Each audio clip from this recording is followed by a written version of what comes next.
नमस्कार मित्रों।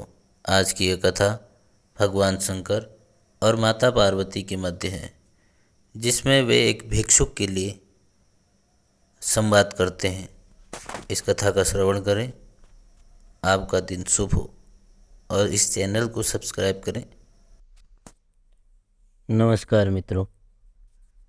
एक समय की बात है, भगवान शंकर देवी पार्वती जी के साथ भ्रमण पर निकले थे।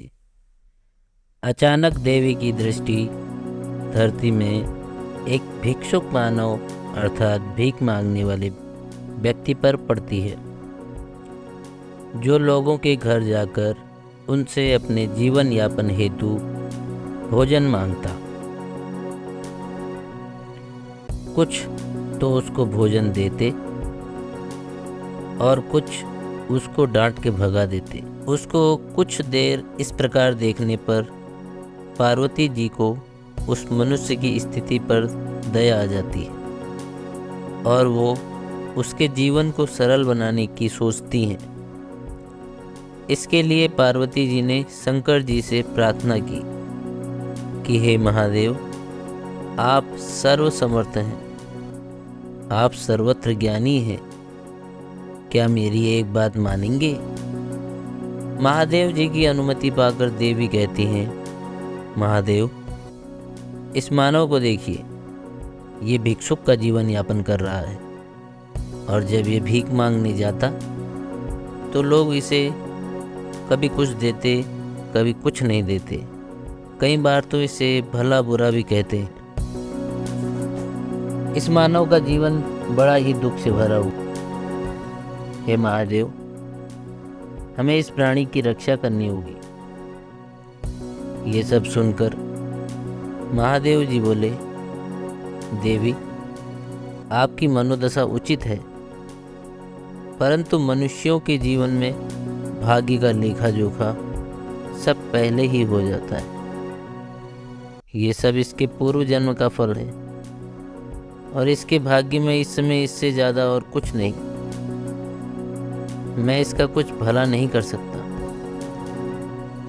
परंतु महादेव की बात पार्वती जी को समझ नहीं आती। पार्वती जी अब उस मनुष्य के लिए बार बार महादेव से आग्रह करती हैं। कुछ देर बाद पार्वती जी के बार बार आग्रह करने से महादेव जी कहते हैं, देवी, ठीक है, मैं तुम्हारे आग्रह पर इसको कुछ देने का प्रयास करता हूँ। देवी प्रसन्न होती हैं और महादेव से कहती हैं, अब निश्चय ही इस मानव का जीवन सुखमय हो जाएगा। अब महादेव उस भिक्षुक मानव के सम्मुख एक सोने का कलश प्रकट कर देते हैं, जिसको प्राप्त करने पर उसका पूरा जीवन सुखमय हो सकता है। महादेव कहते हैं, पार्वती, मैंने इसको तुम्हारे कहने अनुसार इसके सम्मुख स्वर्ण वस्तु रख दी। अब देखते हैं इसके भाग्य में क्या है। अब धरती पर जो भिक्षुक मानव अभी तक भिक्षा पाने के लिए मार्ग में जा रहा था, अचानक उसके मन में एक विचार आया कि प्रातः काल मैंने एक अंधे व्यक्ति को देखा था, जिसको चलने में कठिनाई हो रही थी। बार बार ठोकर लगने से गिर जा रहा था।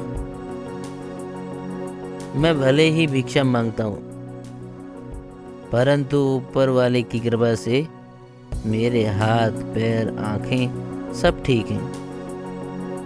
अच्छा हुआ मैं अंधा नहीं। पता नहीं अंधे लोग बिना आँखों के कैसे मार्ग में चलते होंगे। ये सोचकर कहता है, आज देखता हूँ अंधे कैसे चलते हैं। वैसे भी मुझे कोई काम तो है नहीं। इतना कहकर अपनी आँख बंद कर चलने लगता है और महादेव द्वारा रखे सोने के कलश को ठोकर मारकर आगे बढ़ता जाता है। कुछ दूर जाकर अपनी आँख खोलकर कहता है, वाकई में बड़ा कठिन है। मुझे तो थोड़े में ही इतनी ठोकर लग गई। बेचारे अंधे लोग कैसे चलते होंगे। और अपना भीख मांगने वाला कार्य पुनः करने लगता है। अब आकाश मार्ग से शिव पार्वती ये दृश्य देख रहे थे। अब पार्वती जी समझ गई कि वाकई में इसके भाग्य में कुछ नहीं। ये सब देखकर पार्वती जी को बड़ा आश्चर्य हुआ और बड़ी शर्मिंदगी भी हुई। शिव जी बोले, आपने देखा पार्वती, इस मनुष्य के जीवन में जो है वो इसको प्राप्त हो रहा है, अन्यत्र इसको देने से कोई लाभ नहीं, क्योंकि ये उसके भाग्य में नहीं। फिर महादेव बोले, देखिए देवी, आपकी रचाई लीला का फल अन्य व्यक्ति को प्राप्त हो गया, क्योंकि उसका भाग्योदय आज ही होना था।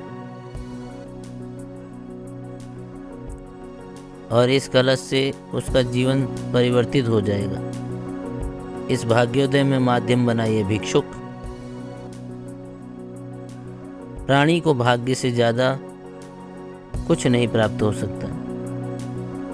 अब पार्वती जी सारे दृश्य को देखकर महादेव को धन्यवाद देती हैं कि उन्होंने इस दृश्य के लिए से उन्हें ज्ञान प्रदान किया।